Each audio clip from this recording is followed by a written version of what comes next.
KG மருத்துவமனையின் தலைமை இதய அறுவை சிகிச்சை நிபுணர் டாக்டர் அருணகுமார், தமிழ்நாடு இதய சிகிச்சா சங்கத்தின் தலைவர் டாக்டர் ஜவஹர் ஃபரூக், அனைவருக்கும் வணக்கம். இந்த ரோபோட்டிக் இதய அறுவை சிகிச்சா மாநாட்டில் நான் உங்களுடன் கலந்து கொள்வதில் மிக்க மகிழ்ச்சி அடைகிறேன். I feel really happy to be here for this conference. I don't know why Dr.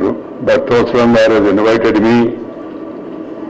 He might have thought that I will be his would-be patient in the future. But I have readily agreed. One, I know the family, I have respect for him and his service he is doing. Secondly, medical profession is an important profession. Our elders used to say, politics, medical profession and education, they are like mission, not missionary mission. Mission, expecting no commission, giving any omission, doing any omission or remission, passion for the profession, for the sake of the nation. That is the belief of the people. Of course, politics and all, have undergone a lot of change. I don't want to talk about politics.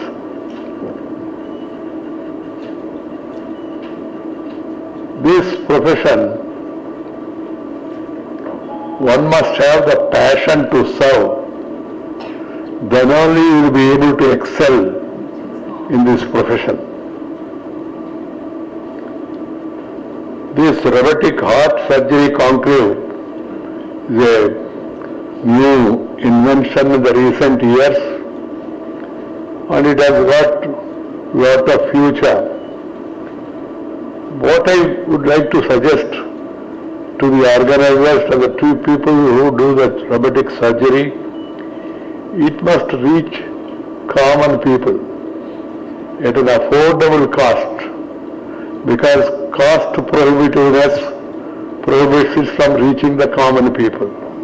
India, we have a great population of 143 crore people, and we have middle class, lower middle class and poorer sections. But once it expands, automatically the cost also will come down. I am also aware of it.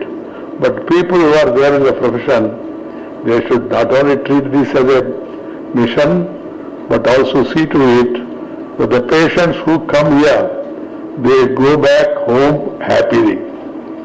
That is possible, one, by curing the disease. Second is by charging affordable cost. This is an important thing that people in this profession across the country, they should remember. It's very important. As specialists, you are aware that heart disease is a major health challenge in India. It is estimated that they account for approximately 27% of all the deaths. This is indeed a very high percentage, which fueled to a large extent by a lack of awareness and understanding, according to me. Well, those are affected belonging to the poor and marginalized segments of society, they visit hospitals only compelled by circumstances. Even the educated and those who can afford to get thorough evaluation done fail to do so quite often. This is due to strange mixture of apathy and lack of awareness, and this needs to change. My dear friends from the medical profession, heart specialists tell us that the key factors behind heart disease include unhealthy lifestyle, high rates of diabetes and hypertension, and low awareness about the risk factors. I would like to focus a little more on lifestyle. And I would like to advise the youngsters, the children who are the future of the country, to see that they go back to their roots and the original lifestyle of Indians and Bharatiyas. The lifestyles are influenced by the Western lifestyle, cinema, and also the disinformation or misinformation, thinking that that is a fashion to be Western. West is the best. That thinking. And slowly our Indian youth also, they are becoming little lazy. If you are lazy, then you become crazy.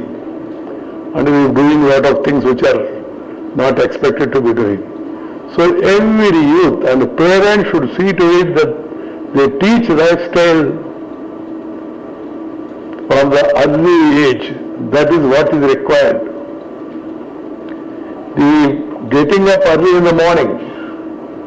Whenever I go to universities, colleges, IITs and various educational institutions and youth assemblies in different places and also cultural programs, I stress upon this, that the youth of the country, they should go back to our original Bharatiya lifestyle, get up early in the morning, rise with the sun, not your sun God, and complete your work by sunset. People who have night duty, night shift, and even the IT sector and all I can understand. But people without work also, they also don't go to bed early. One reason is no work. One family I visited, I went there by 8:30 in the morning for breakfast. And I saw the daughter was coming down from the upstairs in a night dress. And the parents told me she was working late in the evening, so she could not get ready. Then after the breakfast is over, I called the girl and asked her, what were you doing yesterday? Busy. I said, Mom, for my knowledge, write down on a white paper, what was your busy schedule yesterday? She wrote reluctantly, because I insisted on the elderly man suggesting it. Then she wrote down and gave the paper to me. She wrote down, I was busy in the morning, busy during the lunchtime, busy in the afternoon, busy in the evening, busy in the night. What is busy? Busy is busy. She don't know, really she didn't do anything. Anything means worth mentioning. This is the lifestyle of a lot of children. And second is the advent of this electronic gadgets, cell phone. Cell phone, if you use it properly, it is fine. Otherwise, it will become a hell phone. It will land you in hell. Excessive use and then addiction to electronic gadgets will spoil the life and ruin the life. And some of the children, they go on, and parents also, they think it's a fashion to give this phone to the younger children, even to the babies also they are giving to play. And they get addicted. And most of the time, they will be looking into this. And this, it will kill the creative thinking of the youngster. Cell phone, if you use it to the extent that is required, it's fine, it will help you. But if you use it excessively, without any meaning, it will create unnecessary tension. Peace is the prerequisite for progress. If you have tension, you cannot pay attention.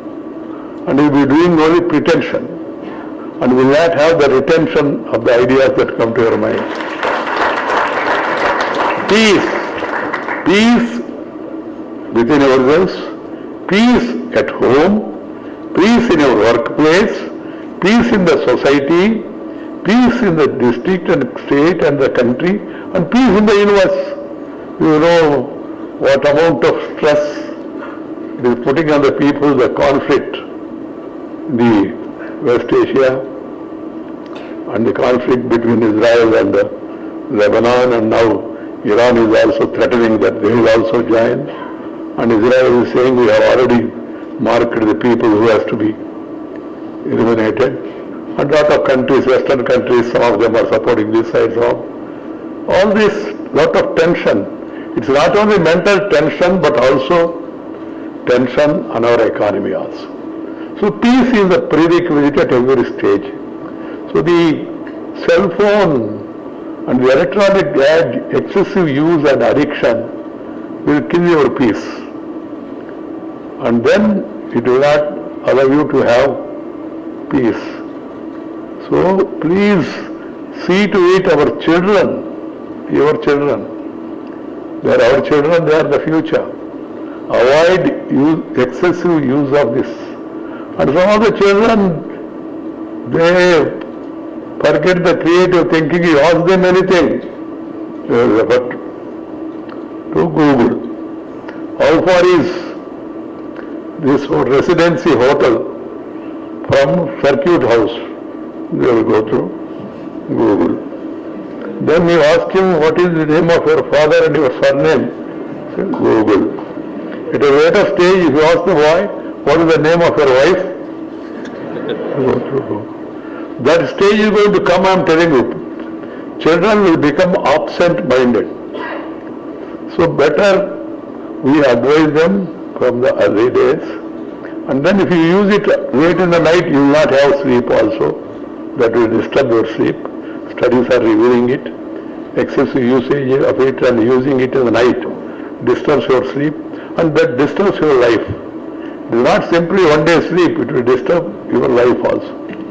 This is one advice I want to give to youngsters. First, get up in the morning and then do some physical fitness. All people need to do physical fitness. If you are physically fit, you will be mentally alert. This is the one sutra. Great knowledge is not required for this. Everybody should be educated.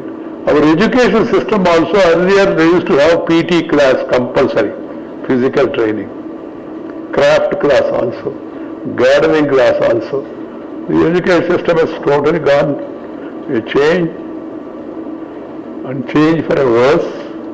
And all these things have gone. Everybody, and schools and colleges do not have playgrounds also, all in the upstairs, multi-storied buildings. The result is there is no physical activity. And then another food habits also. Now because of the temptation for the Western thing, and now pizza, burger, all these things may be useful in those countries because of their weather conditions. But for Indians, for Indian children, this pizza and burger, they do more harm. One boy told me, sir, what you are saying is okay, but now food is instant, sir. He told me. I told him instant food means constant disease.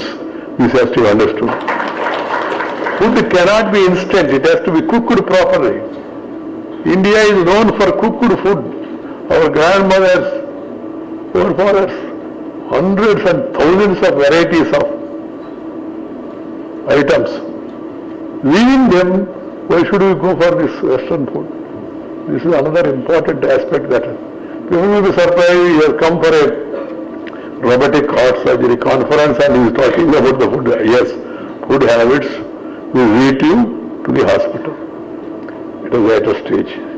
So the society must take care of their children and about their food habits and of their lifestyle. This is important lesson that has to be told. So I also advise that medical fraternity Okay, coming to hospital, then taking care of him and going through all the tests and then giving him necessary advice is okay. But preventive medical profession, they should make it a part of their life to visit the neighboring localities, educate the people about the need to go back to their lifestyle and also food habits. This is another important thing. Wherever I go for any medical conference, I am invariably suggesting this because this, I think, is very important.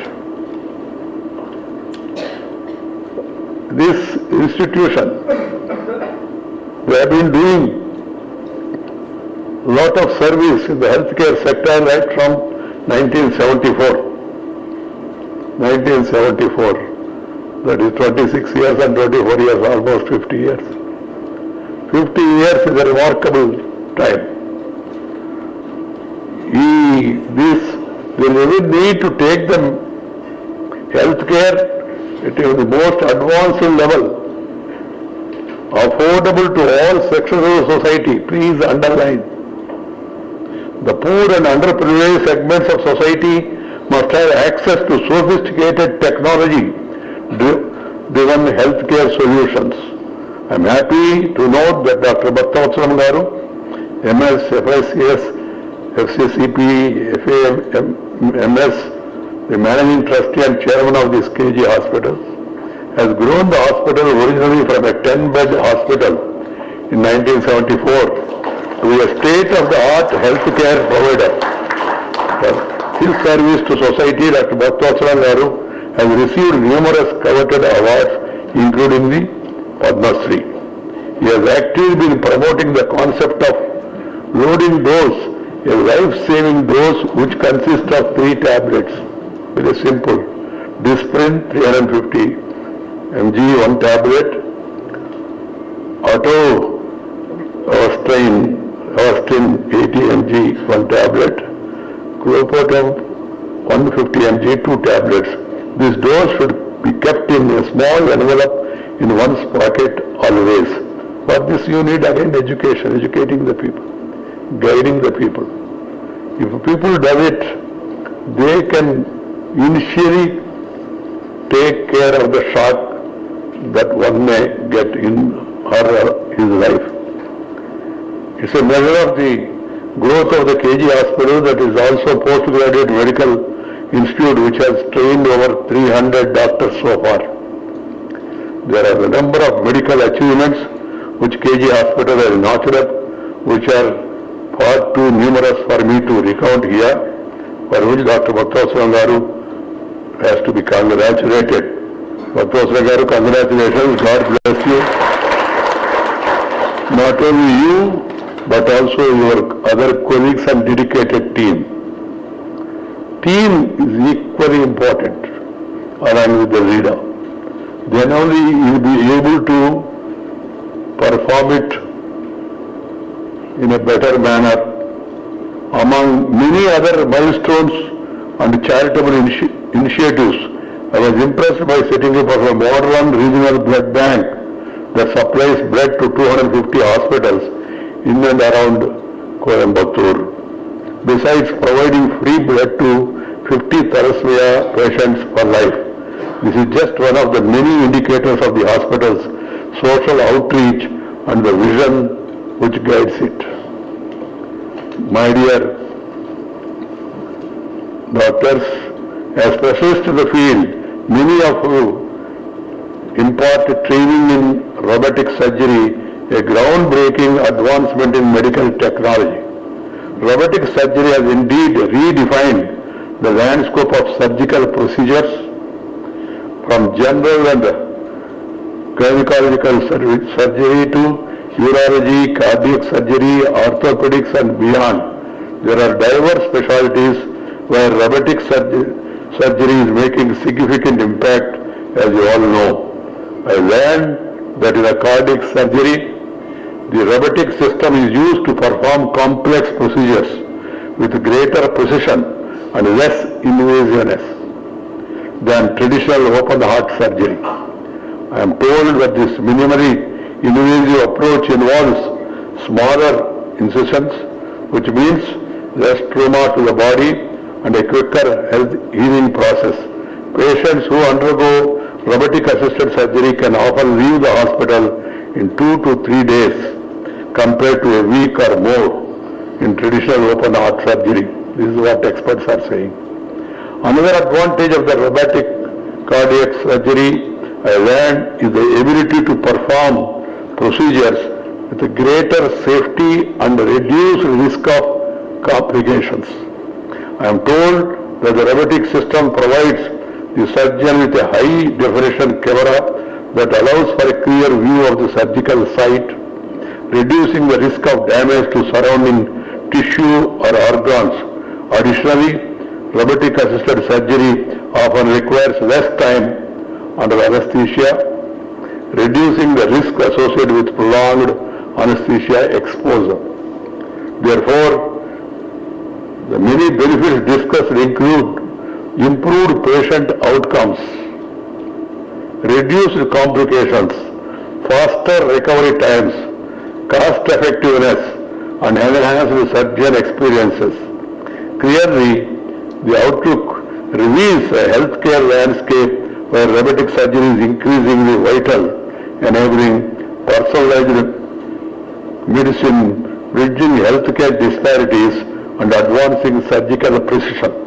However, challenges such as cost, surgeon training, and technical issues remain relevant. It must be asserted, however, the robotic surgery is poised to continue shaping the future of healthcare, offering transformative possibilities while emphasizing the importance of collaboration, innovation, and ethical governance.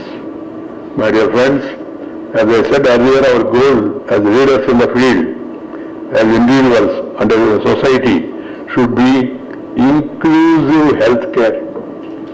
At our level, we should aim to create a model where the poorest of the poor enjoys the benefits of cutting-edge technology in medicine. In this context, the decision of the Union Cabinet, presided over by Prime Minister Sri Narendra Modi, recently provides insurance coverage to all citizens who are above the age of 70 under the Ayushman Bharat scheme for senior citizens 2024 is commendable. Under this initiative, Government of India aims to provide life insurance coverage up to Indian rupees 5 lakh to all senior citizens who are above age of 70 years. Under this Ayushman Bharat scheme for senior citizens, about 6 crore senior citizens from 4.5 crore families would be eligible to get proper health care facilities without worrying about financial trouble. The private sector in healthcare also needs to supplement the efforts of the government to cast the safety net wider for all citizens.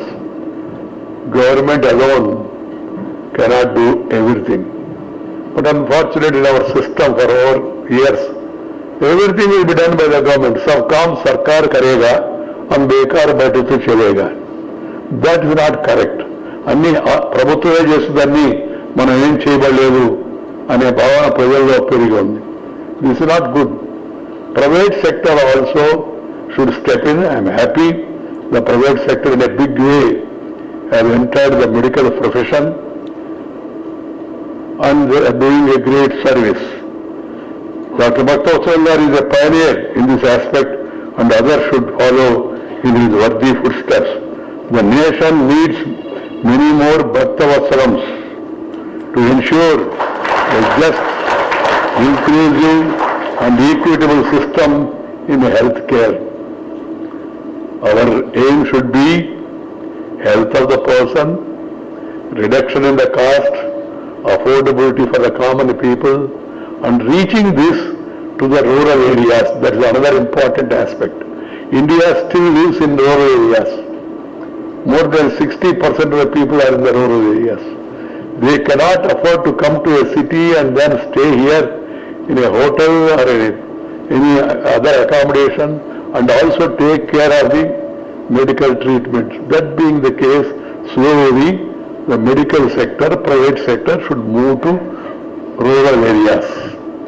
Major towns like Chennai, Coimbatore, Madurai, Tiruchirappalli, they are fine. But you must go to the B grade cities and C grade cities also. And you will have definitely good response also. This also should be kept in mind by the private sector. My dear friends, India is moving forward, undoubtedly. Once upon a time, India was known as Vishwaguru.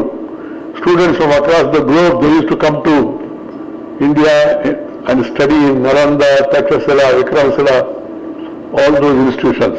This is what history says. And Charaka, Susruta, they were there since long. So we have a great history. And India is a heaven for knowledge. And this land, this water, this air has something special. You go to Western countries, even America, out of 10 doctors, 5 will be from India. And out of 5, at least 3 will be from South India. That is the greatness of the knowledge. And in most of the cases, the multinational companies, they are headed by Indians. Sundar Pichai, Indira Nungi, Nadella Satya. What does it mean? There is inherent talent here among the people. That has to be recognized, that has to be respected, and that has to be encouraged further. This is what is required to be done both by the government and by the private sector, so that India can move forward. We are going to become a 5th largest economy. I am sure if you continue this tempo in every field, India will become one of the 3rd largest economies of the world. We have that capacity. We have that caliber. For that, it's not only Prime Minister, it's not only government, or not only Chief Minister or state government.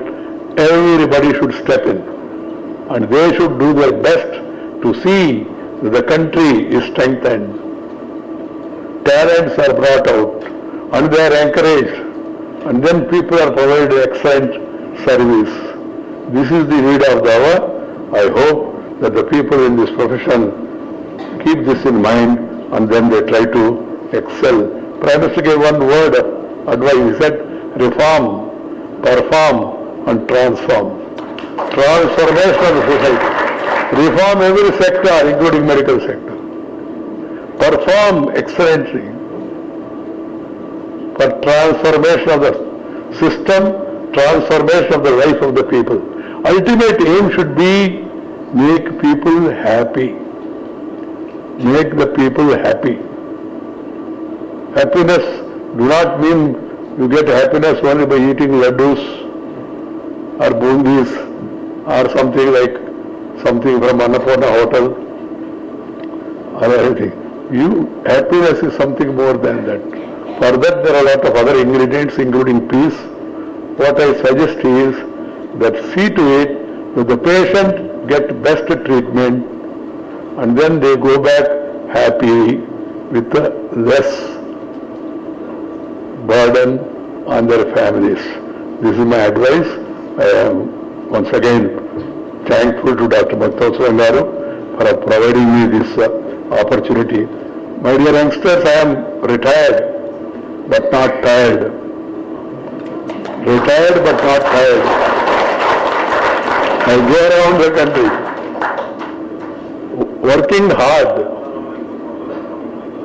discipline, commitment to the cause that makes you to reach any level. My own example, I am the son of a farmer. My mother and father did not go beyond 10th class. Nobody in my family were in politics. No dynasty. But still, at every level, I have come up in life. And I used to write on walls about the party which I used to like. And I used to make an announcement about Atal Bihari Vajpayee is coming to our town. Evening there is a public meeting, please join. Like that I used to make announcement in a Jatka. Jatka means those days even party could not afford auto, Jatka, bullock cart driven type of thing. And from there, one day I never thought that same boy who has announced about the announcement of arrival of Atal Bihari Vajpayee, one day will become the national president of the ruling party and sit between Atal Bihari Vajpayee and Advani and then guide the party and the country. The lesson is simple. Work hard, aim high, dream high, work hard, follow discipline and have commitment. And nowadays you see politicians also often changing parties. That is not good for the country and the society. Recently in a town I was mentioning about a person and where his party is. They said, no sir, he is no longer in that party. He has gone to the other party. So then I suggested in every town, it's advisable that the government organizes signboards, which leader, which party latest by that morning. That is the situation, unfortunately. The values have gone down in the political system. The ideology has taken a back seat and only craze for power. That is what is happening. And politicians, they are supposed to be ideal. They are supposed to be the leaders. People follow the leader. If the leaders behave like that, the cadres and the downstream, the situation will be worse. Keeping this in mind, everybody should maintain standards in public life and stick to the commitment and then move on so that we can make this country a strong, stable, prosperous, happy nation. Nandri, vanakkam.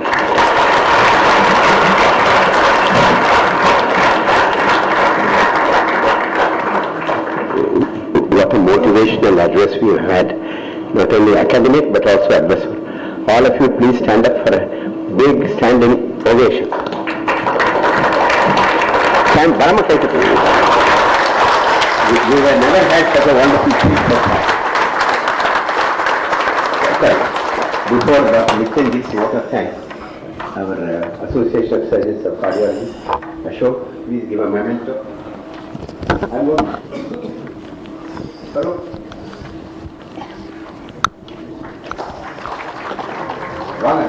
Dr. Ramakrishnan, Dr. Manoj Ramachandran, Giridhar Gopalakrishnan, Manoj Ramachandran. Sir, Giridhar Gopalakrishnan is my diabetologist, sir. He is my diabetologist working for KG Hospital for 46 years, sir. He looks like Kamala Has. He looks only 18, 20. Diabetologist for 46 years. Kalyan Sundar Bharati, the gastroenterological surgeon, Pakathram. Ramakrishnan, Vanga. Because this is the occasion we can recognize these doctors who have been working for long. 20 years urologist. Ophthalmologist for 30 years with operated 100,000 eye tests free of charge.